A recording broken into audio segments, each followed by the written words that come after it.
আজকে আমরা বসেছি কিছুক্ষণ কথা বলবো। আজকে যার সঙ্গে কথা বলবো তিনি কুমার চক্রবর্তী। পেশাগত দায় দায়িত্বের জায়গায় বাদ দিলেও লেখালেখির জায়গায় ধরেই যদি কথা বলি, আজকে যদিও কথা হবে শুধু লেখালেখির জায়গা নিয়ে, সংস্কৃতি চর্চা, সাহিত্য চর্চা, শিল্প চর্চা, এইসবের জায়গা নিয়ে। তো এসবের জায়গা থেকে কুমার চক্রবর্তীর যে পরিচয়, সেই পরিচয় হচ্ছে তিনি একাধারে কবি, প্রাবন্ধিক, অনুবাদক, বেশ কিছু উল্লেখযোগ্য সাহিত্যকর্ম তিনি অনুবাদ করেছেন। আমরা তার বইগুলো নিয়েই বসেছি আজকে। তারপর তিনি প্রবন্ধ লিখেছেন। বাংলাদেশের যে মননশীল প্রবন্ধ এখন যাদের হাত দিয়ে ফলছে, তিনি তাদের অন্যতম একজন। আর কবিতার জায়গায় তিনি খুবই চলিষ্ণু। তিনি যে সময় যে জীবন যাপন করছেন, যে বিশ্ব পরিস্থিতি এবং দেশকাল প্রেক্ষাপটের মধ্য দিয়ে যাচ্ছেন, তার ভিতর থেকেই তিনি তার কবিতাকে ফলিয়ে তুলছেন। তো আমরা এই সার্বিক সামগ্রিক বিষয়াশয় নিয়ে আলোচনা করব কুমার চক্রবর্তীর সঙ্গে। আমরা দেশকাল প্রসঙ্গের মধ্যে ঢুকে গেলাম। একটা বিষয় বলবো যে আপনি জানেন আমাদের এখানে একটা বিরাট আলোড়ন আন্দোলন চলছে। এই সময় আমরা দেখছি যে আন্দোলন, বৈষম্য বিরোধী একটা ছাত্র আন্দোলন গেল, গোটা সংস্কারের আন্দোলন গেল, এবং এইখানে অনেক সহিংসতা আছে, অনেক প্রাণহানি আছে, এবং খুবই দুঃখজনক প্রাণহানি।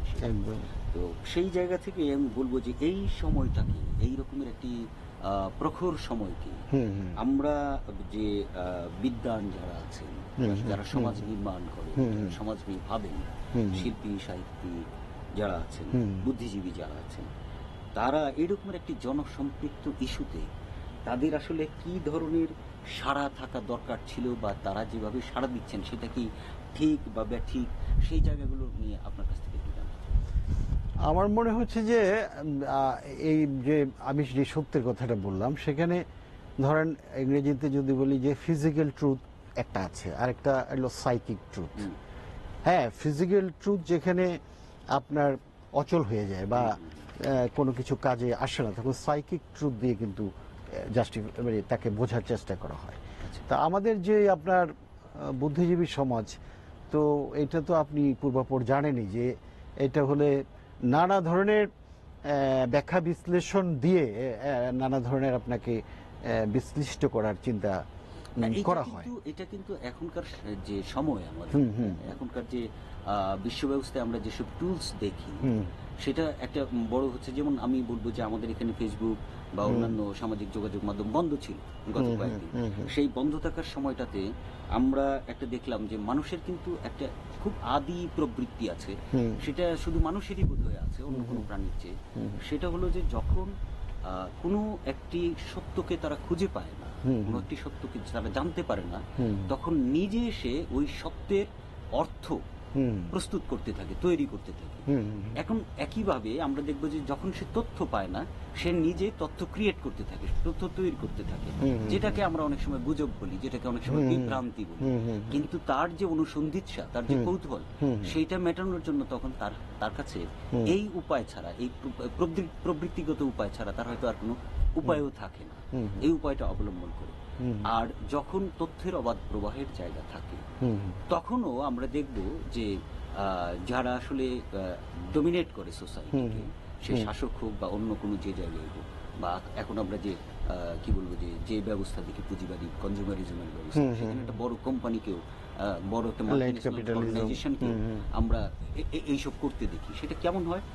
দেখা গেল যে একটা সত্যকে বিভ্রান্ত করার জন্য ঠিক ওই সত্যের মতো আরো 10টা 1000টা অ্যানালাইসিস, বিশ্লেষণ হাজির করা হয়। তখন প্রকৃত সত্য ওই যে অ্যানালাইসিস গুলো থাকে, বিভ্রান্তি তৈরি করার মতো যে বিশ্লেষণগুলো থাকে, সেগুলোর মধ্যেই হারিয়ে যায়। অর্থাৎ আপনি তথ্য দিয়েও, অনেক বেশি তথ্য দিয়ে, তথ্যের উপরে তথ্য চাপিয়ে আপনি প্রকৃত তথ্যকে চাপা দিয়ে দিচ্ছেন, সেটাও কিন্তু হয়। সেটা হয়। এবং এটা আপনি দেখবেন যে এখন তো সত্যের ধারণাটাই পাল্টে গেছে, এবং আপনার বলা হচ্ছে যে পোস্ট ট্রুথ একটা এরার মধ্যে আমরা থাকি। অর্থাৎ এই চেতনার বা এই ধারণার জায়গাগুলোতে একটা পরিবর্তন তারাই ঘটাচ্ছে, হ্যাঁ, যারা হয়তো এটার থেকে একটা বড় ধরনের আমরা কিছু ওই হাসিল জায়গাটাই করতে আবার চায়। চাই যে মানে যে আমরা যে হ্যাঁ। এই পরিস্থিতির মধ্যে হুম, হুম। লেখক, শিল্পী, সাহিত্যিক, চিন্তাবিদ এদের কাছ থেকে যে রকম সাড়া আশা করেছিলাম বা আদৌ কোনো সাড়া আশা করেছিলাম কিনা বা তাদের যে প্রতিক্রিয়া সেটা ঠিক আছে কিনা সেই জায়গাটা। আমি ব্যক্তিগতভাবে মনে করি যে লেখক, শিল্পী, সাহিত্যিক বা বুদ্ধিজীবী তাদের প্রধান দায়িত্বই হচ্ছে যে আপনার কোনো সংকটকালে তার প্রকৃত সত্যকে উদ্ঘাটন এবং তার স্বরকে আপনার বের করা, তাকে তার নিজস্ব প্রস্বর যেটা তার কথাকে ব্যক্ত করা।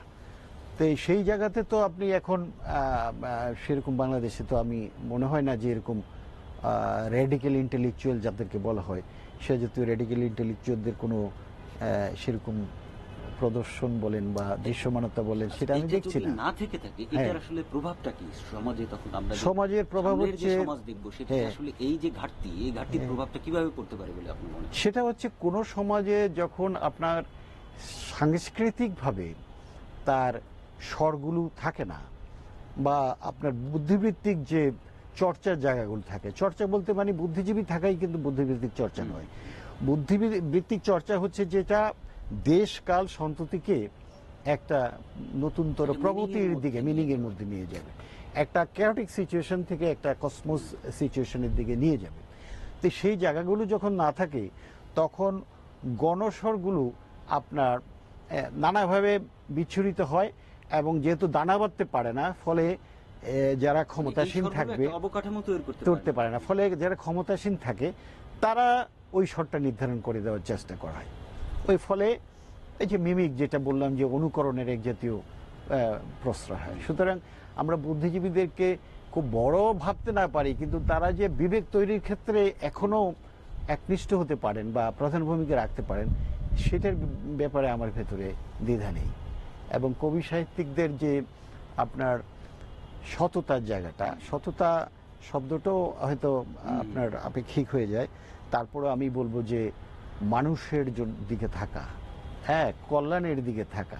কারণ আপনার কান্ট বলে গেছে একটা আপনার মোরাল কোড কোনো না কোনো সময় থাকে এবং তার প্র্যাকটিক্যাল রিজনের উপরে যে পিওর রিজন আছে সেটা দিয়ে আপনি কিন্তু এটাকে ধরতে হবে। কারণ যুক্তি নানা দিকে যায়, যুক্তি দিয়ে আপনি যখন কোনো কিছুকে বিচার করবেন সে যুক্তি কিন্তু যুক্তির এলাকাটাকেই আপনার আলোকিত করে এবং যুক্তি প্রতিযুক্তিকে উপস্থাপন করে এবং সেই যুক্তি চলমান থাকে, চলতেই থাকবে। আপনি দেখবেন যে এটার থেকে আপনি কোনো সিদ্ধান্তে আসতে পারবেন না। সিদ্ধান্তে তখন আসবেন আপনি আপনার অনুভব দিয়ে।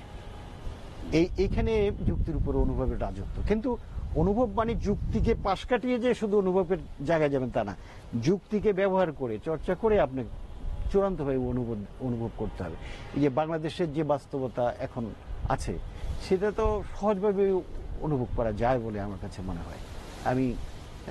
আপনি আমার সাথে এক হবেন, কারণ প্রত্যেকটি মানুষের কিন্তু একটা নিজস্ব আপনার পর্যবেক্ষণ আছে। সে সমাজের অনেক কিছু দেখে না বটে, কিন্তু সে অনেক কিছু দেখে, আবার তার একটা অন্তর্চক্ষু আছে।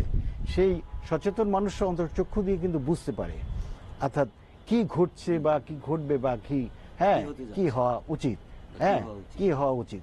কিন্তু সেটা অনেকে আবার মনে করে যে কি হচ্ছে এতটুকুর ব্যাখ্যা দিলে হবে না, কি হওয়া উচিত।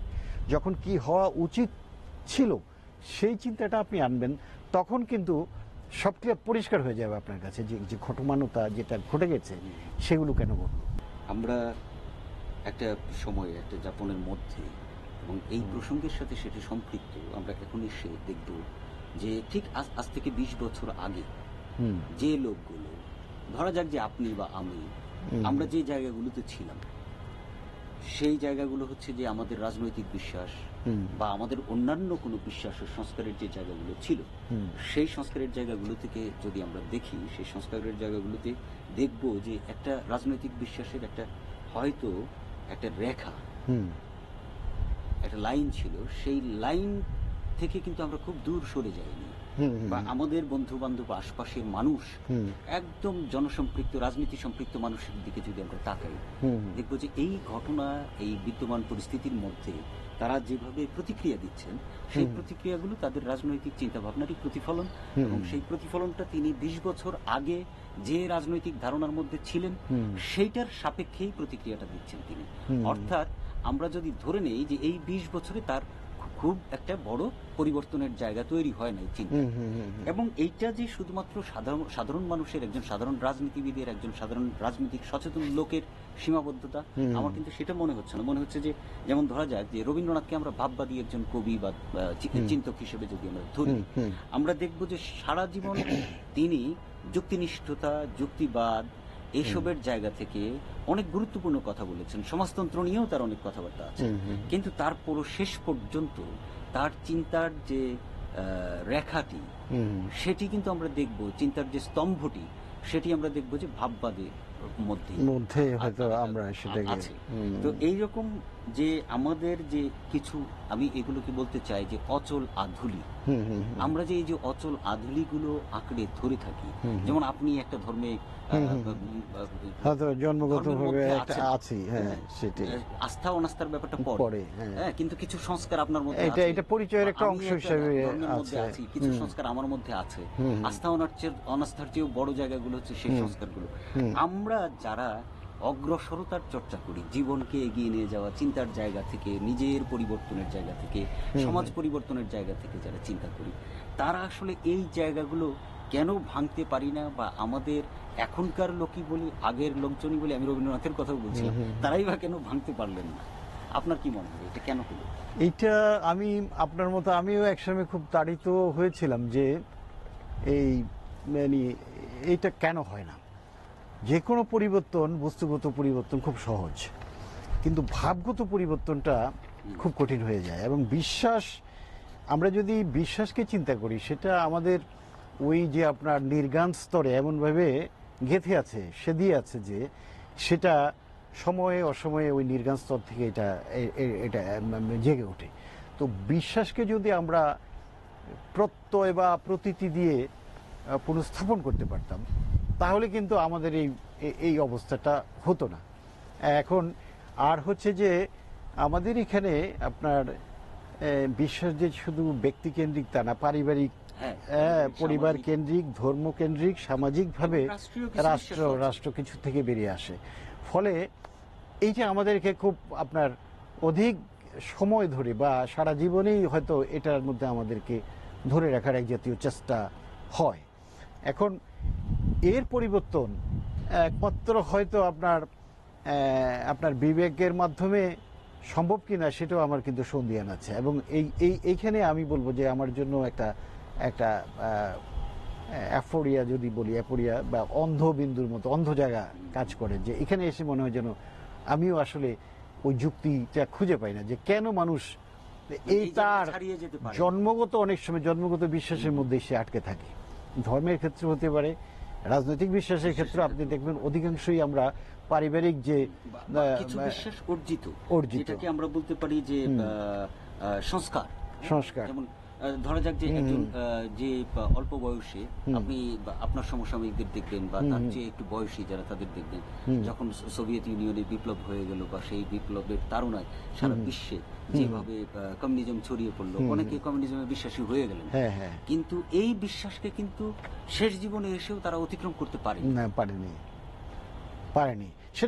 সেটাই সবচেয়ে মানে আপনার প্রশ্নটার খুবই মানে সূক্ষ্ম জায়গাটা এটাই।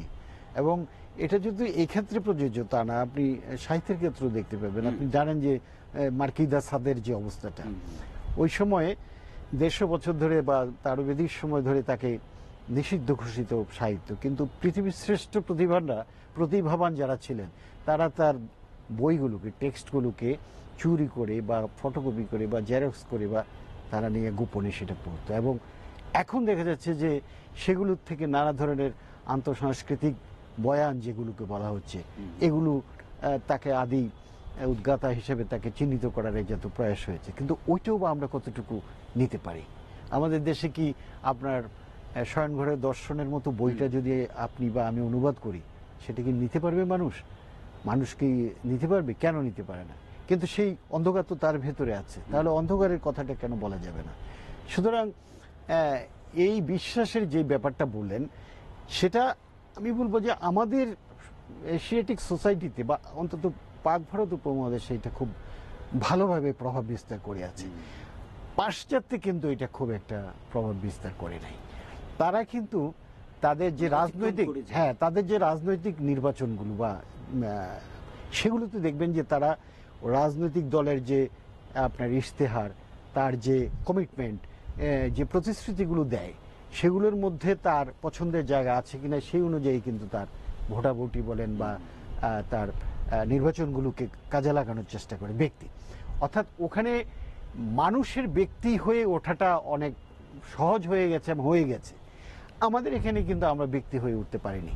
সেটা দেখেন, আমরা হয়তো জনমানুষই রয়ে গেছি। আমরা যদি আমাদের অবস্থানগত জায়গা থেকে, আমাদের সামাজিক অবস্থান থেকে, রাজনৈতিক অবস্থায় আপনি দেখবেন যে প্রত্যেকের জন্য একটি কথাই বা একজনের একটি কথাই যেন সবার কথা হয়ে উঠছে। সেটা তো হওয়ার কথা নয়। প্রত্যেকটি দলের ভেতরেই তো ভিন্ন মতামত থাকার কথা, সেখান থেকে হয়তো একটি জিনিস উঠে আসবে। সুতরাং এটা এই বিশ্বাসকে অতিক্রম করে যাওয়া বা তাকে সংস্কার করা দুরূহ নয়, মানে একেবারে অসম্ভব নয়, কিন্তু একটু কঠিন আমাদের দেশ।